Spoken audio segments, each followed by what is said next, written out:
What happens when a CEO who built his grocery chain from the ground up realizes his stores are no longer being run the way he imagined? Hayden Moore stood in his office, staring out the window at the city below. 14 stores.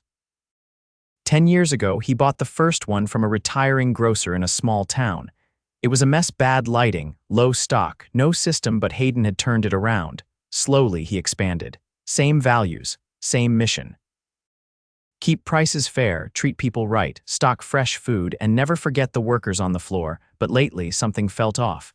He had been getting more complaints than usual, not about the food, about the people. Customers saying employees seemed stressed, tired. A few anonymous emails had mentioned bad management at Store 11 in Riverside. One had just said, "Nobody wants to work 12-hour shifts for minimum wage. Your managers don't care."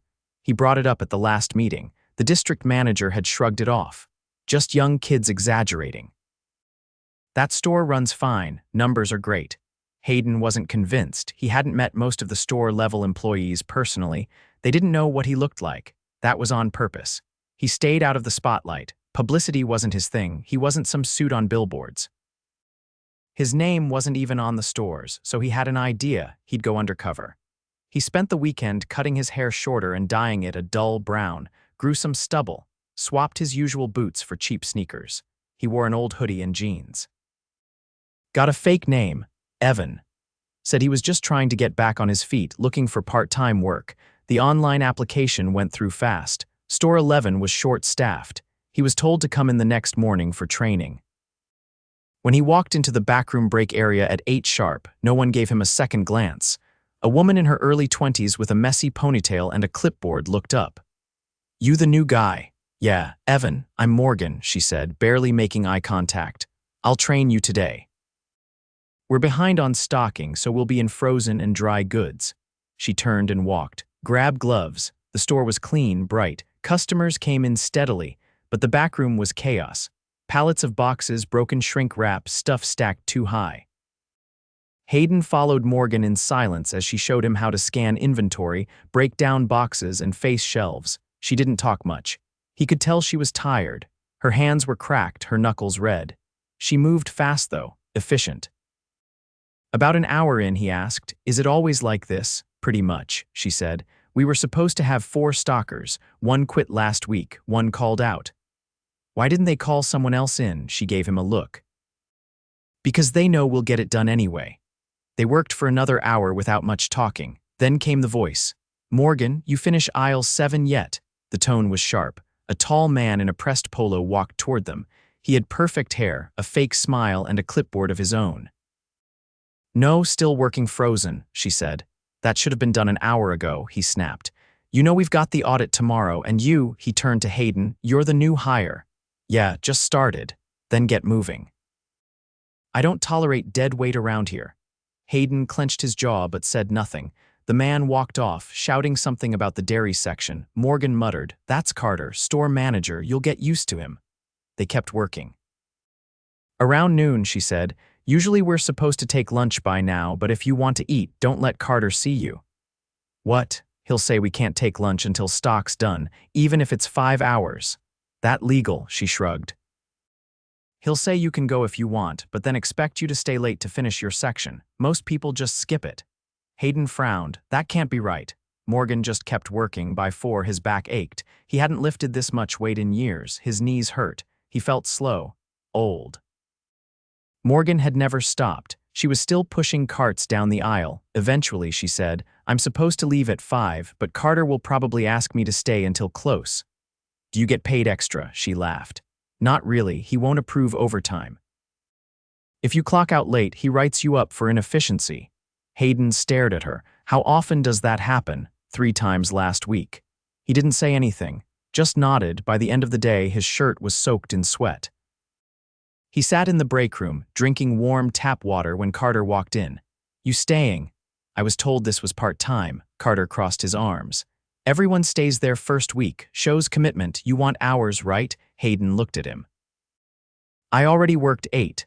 And the truck just came in. You can go home, but don't expect many hours next week." Hayden saw Morgan still stocking in the freezer section through the window. He stood up. "I'll stay," Carter smiled. "Good choice." But something inside Hayden had shifted. The numbers might look fine on paper, but something here was very wrong. Hayden arrived just before 7 the next morning. The parking lot was nearly empty. A delivery truck idled near the loading dock. Its driver leaned against the cab, checking his watch. Inside, the lights were half on, and the floor still streaked from the night cruise mop. He clocked in using the same scratched-up terminal as yesterday and headed toward the back. He passed by a short woman in her 40s wearing a faded zip-up and a name tag that read Cynthia. She was breaking down cardboard, her hands moving quickly as she folded boxes into tight bundles with practiced ease. "You're Evan, right?" she asked, not pausing. "Yeah." "Just started yesterday," I heard. "Welcome to the circus." Her tone wasn't bitter, just tired. "If you're on truck, unload, grab gloves. Carter's late again." Hayden found a pair of gloves on a hook by the dock doors. The air back there was cold, and the metal floor of the trailer was slick with condensation. A younger guy with a sleeve tattoo and earbuds in was already tossing cases onto a rolling cart. "You gonna help or just stand there?" he asked, motioning with his chin. Hayden stepped up and grabbed a box of canned beans, heavier than he expected. They worked in silence until Carter finally showed up, holding a clipboard and sipping from a cup with the store's logo on it. "Move faster," he said, not bothering to greet anyone. "Frozen needs to be out before 10. Don't stack anything above shoulder height. If you break anything, that's on you." He didn't lift a single box. By mid-morning, Hayden's back throbbed again. Cynthia had joined them on the floor now, stocking dry goods with a speed that made it clear she'd done it for years. At one point, she stopped to rub her wrist and shook her head. "Been asking for a wrist brace for 3 weeks, she said. "He keeps saying he'll look into it." "Why not just get one yourself?" She gave him a sideways glance.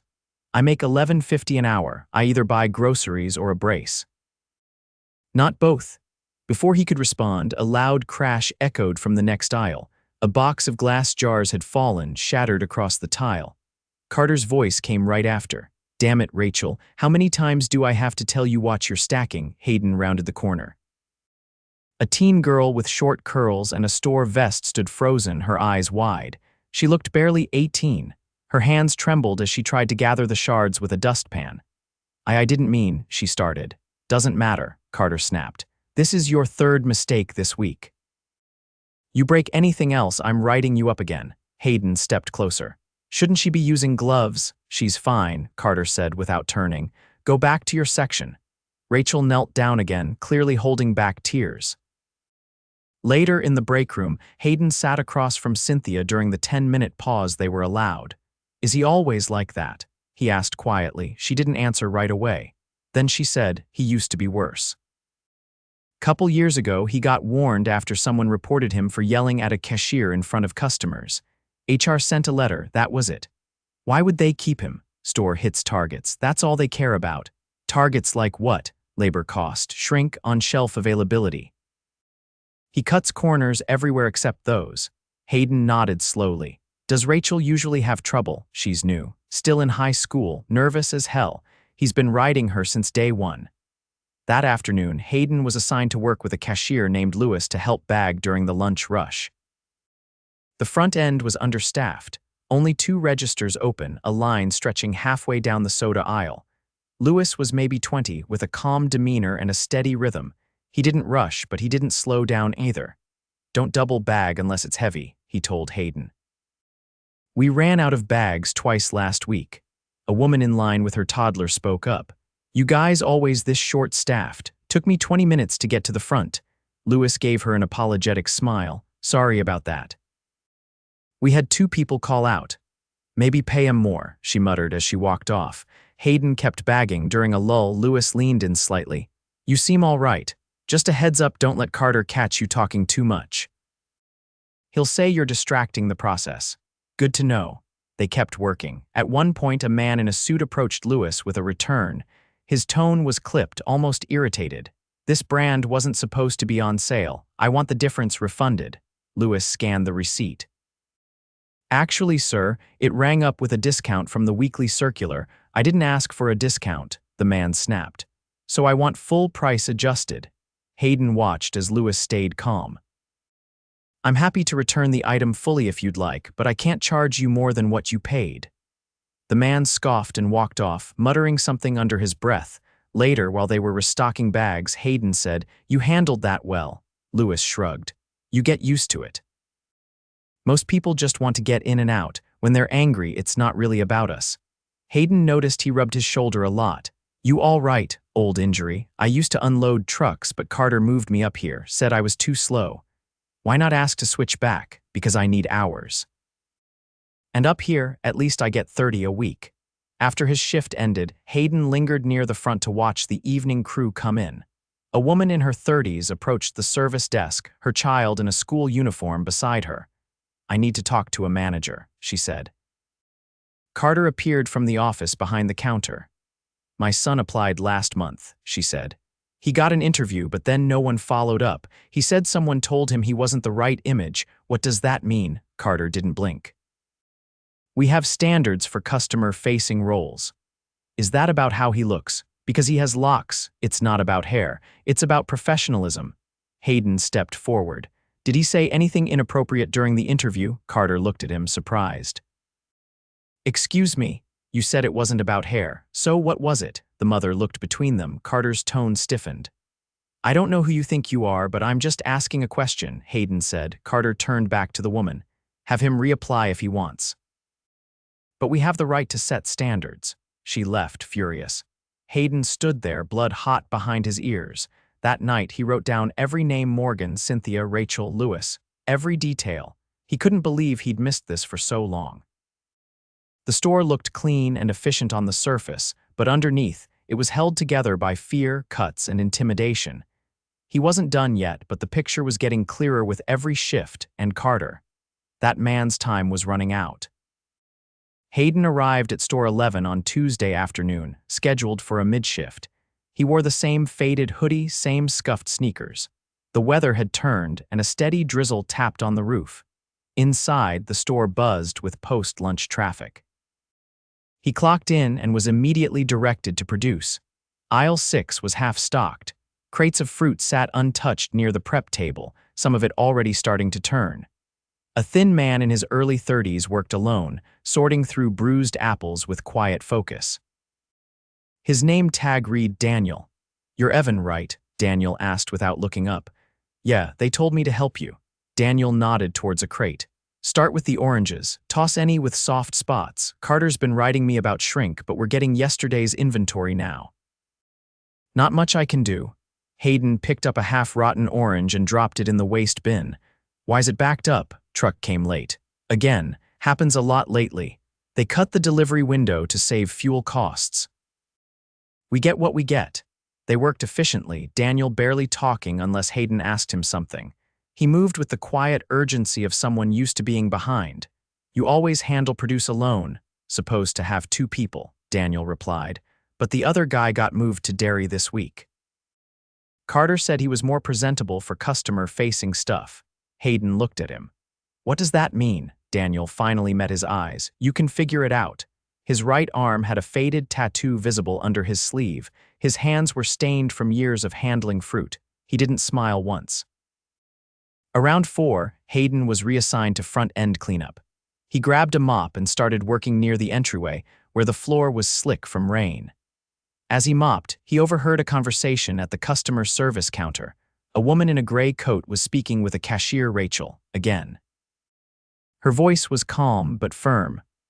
"I was charged twice for the same item. Can you just take a look?" Rachel studied the receipt.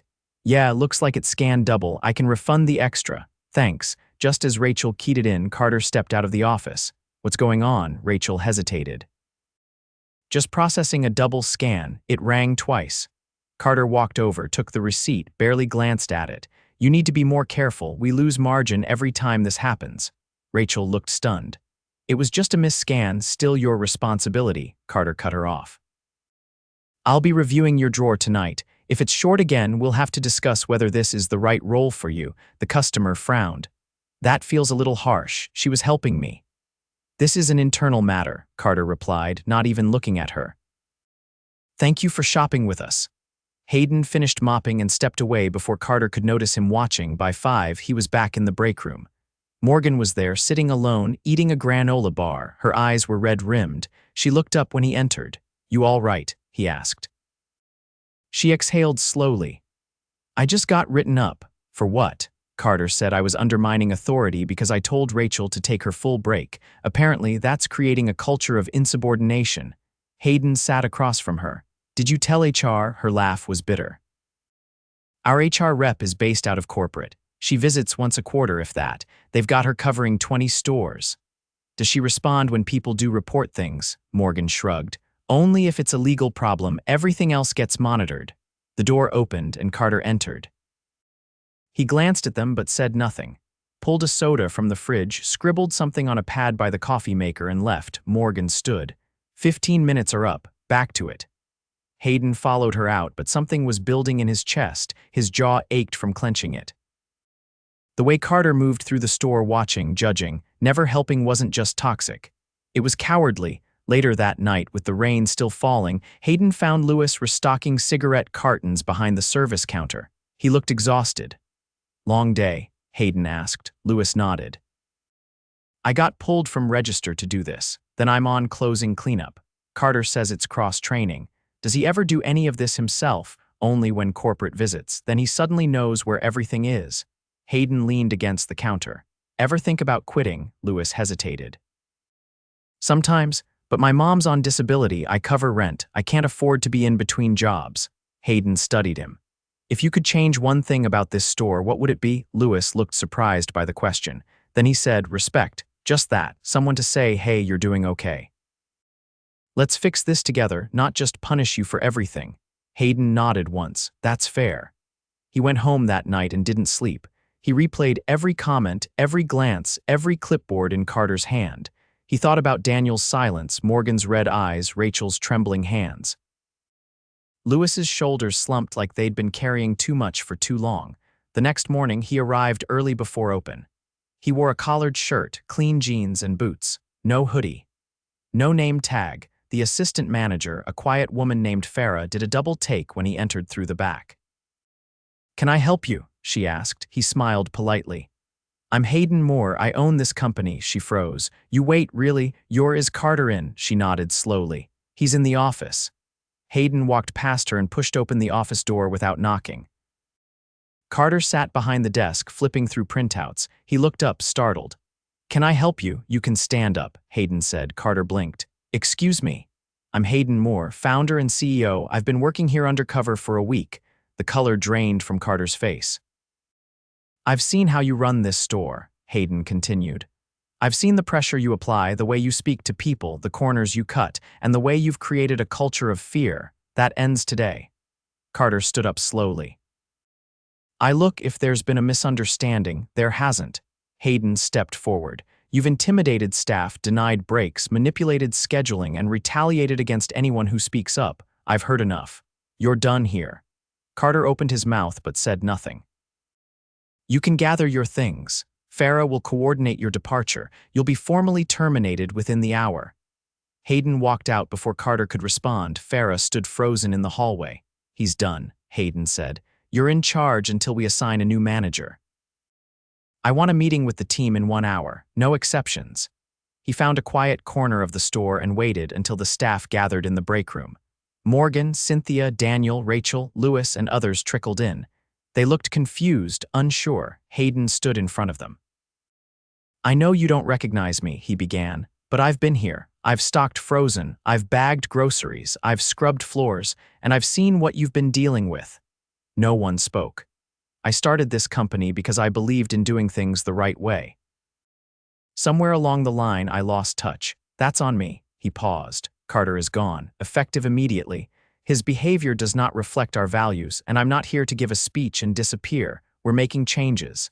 He looked at Morgan. "You're being promoted to assistant manager. Starting today, I've seen how you lead. You've earned it." He turned to Cynthia. "You're getting full benefits and a raise. No one should have to choose between groceries and medical supplies." To Rachel, "You're not being written up for anything. In fact, you're getting 2 weeks of paid mentorship training with a bonus." To Daniel, "You'll have a partner in produce again, and anyone who questions your professionalism can answer to me." To Lewis, You're getting a week off paid. When you come back, we're moving you to shift lead. You've earned that respect, he exhaled. Every store will be audited, every manager evaluated, and I'll be showing up unannounced wherever I need to. We're going to fix this. Silence. Then slowly, Louis nodded. Rachel exhaled. Cynthia leaned back in her chair, arms crossed but eyes softer. Morgan didn't say anything, but for the first time she looked at ease. Hayden stayed the rest of the day. Not as a boss. Just as a man with sleeves rolled up, breaking down boxes beside Daniel, asking questions, listening. He didn't fix everything in one afternoon, but he'd started. 2 weeks after Carter's removal, Hayden returned to store 11 this time through the front door, just after opening. He wore no disguise. A few customers glanced at him curiously, but most were busy with their carts and grocery lists. The morning rush hadn't hit yet. He walked slowly, scanning shelves, watching the pace of the floor. The store was quieter than before, but not sluggish. The energy had shifted. People moved with purpose, not anxiety. It wasn't perfect, and he knew it wouldn't be, not this soon, but something important had started to take root. Farah met him near the seasonal aisle. She looked more relaxed than he'd seen her last time. Her posture had changed, more upright, more certain. "You said you wanted a walkthrough," she said, keeping her tone professional but open.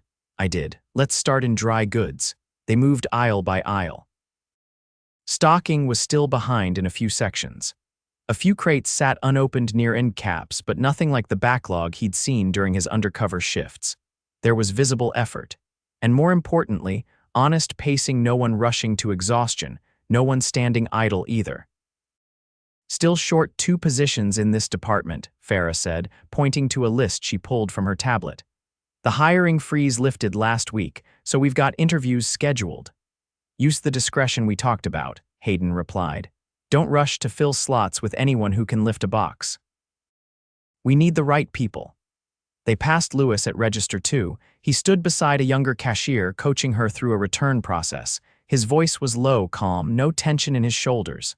"Need a minute?" Hayden asked. Louis turned, then nodded and stepped over. "She's picking it up quick. Just a matter of getting used to the rhythm. You settling into the lead role, it's different but good. I didn't realize how much I already knew until I started training someone else. You've got a way of keeping things steady. That matters more than speed." Louis gave a short nod. "I'm still getting used to people asking me for help, but I'm glad you didn't bring in someone from corporate to take the role. I'd rather promote someone who's felt the weight of the job than someone who's only studied it." They moved on. In produce, Daniel was working with a new hire, showing them how to sort through the morning shipment. He wore a wrist brace now company issued. Hayden waited until they finished unboxing a stack of berries before stepping in. "How's the brace working?" "Takes the edge off." "Not perfect, but I can get through a shift without feeling like my hand's on fire.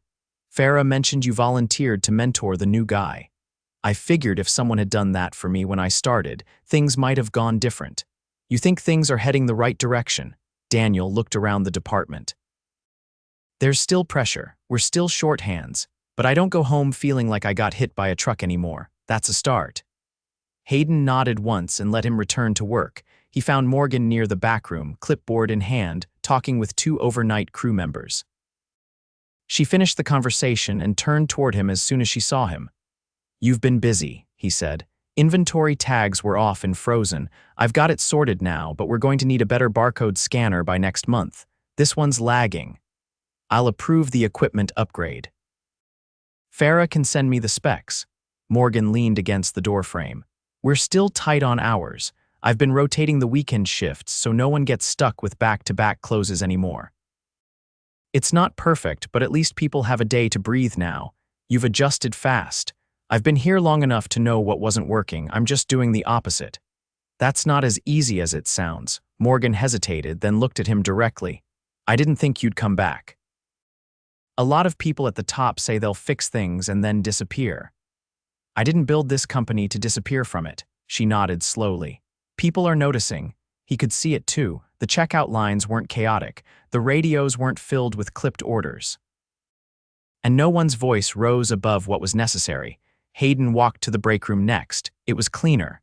The chairs weren't broken anymore. A few new lockers had been installed. Cynthia sat at one of the tables, sipping from a thermos and reading the paper. "You're early," she said without looking up. I wanted a chance to talk before the shift started. She folded the paper and set it aside. "If you're checking if I'm still here, I am." I wasn't checking, I was hoping. She looked at him. "The brace helps. I can actually sleep through the night again. That's new. I'm glad. You know, after Carter left, a few people said he wasn't that bad, that he was just trying to keep the store afloat. You believe that? I think he liked control more than results." "Some people confuse those two," Hayden nodded. "Do you feel like things are getting better? Better doesn't mean easy, but yeah, I see people breathing again. That's something." He stood there for a moment, then said, "We're launching a field advisory board. I want representatives from stores who can give real feedback unfiltered. You'd be good at it." Cynthia raised an eyebrow. "You sure you want someone who doesn't hold back?" "That's exactly why I asked." As the day went on, Hayden stayed. He didn't shadow anyone or ask questions. He mopped a spill near the deli, helped a summer hire carry water cases to the shelves, and watched how the team moved. Not rushed, not panicked, just moving. At 2, he stepped outside to make a call. The air was warm. The rain from earlier in the week had cleared. He leaned against the brick wall near the employee entrance and dialed corporate. "I want every store evaluated within the next 60 days, he told his operations director. "Not just performance, I want staff surveys. Anonymous, paper-based, and scanned off-site, no filtering. Any manager with consistent internal complaints gets reviewed directly by my team." There was a pause on the line. Then, "Understood, and pull the plug on the efficiency bonus structure. Completely, it encourages the wrong behavior. Replace it with a team-based quality rating." "I'll send the framework." He hung up and walked back in. Later, as the evening shift rolled in, he stayed to check in with Rachel. She was behind the service desk restocking printer paper. "You're not on register. I'm part of the training team now. Working half the week with new hires. You like it?" "I didn't think I would. I thought I'd be nervous all the time, but it's easier when someone's actually showing you how to do it instead of just yelling when you mess up." Hayden gave a short nod. "You're doing well. I'm trying. Trying matters more than perfect." As he turned to leave, she added, "Thanks for not just saying it once and moving on." He didn't respond, just met her eyes for a moment and nodded again. That night, before he left, he sat in the back office and reviewed the latest feedback sheet Farah had collected. Comments were still mixed. A few mentioned ongoing scheduling issues. Others noted that the store felt calmer, more organized. One caught his attention. "I don't dread coming in anymore. That shouldn't feel like a big deal, but it does." Hayden folded the paper and set it aside. He'd built this company to give people honest work. Somewhere along the way, some corners had caved in. That was on him. But he'd been down in the aisles now. He'd seen what needed fixing, and he wasn't going back to the office to forget. He stepped outside into the fading daylight, keys in hand. Tomorrow, he'd be at store 6, unannounced.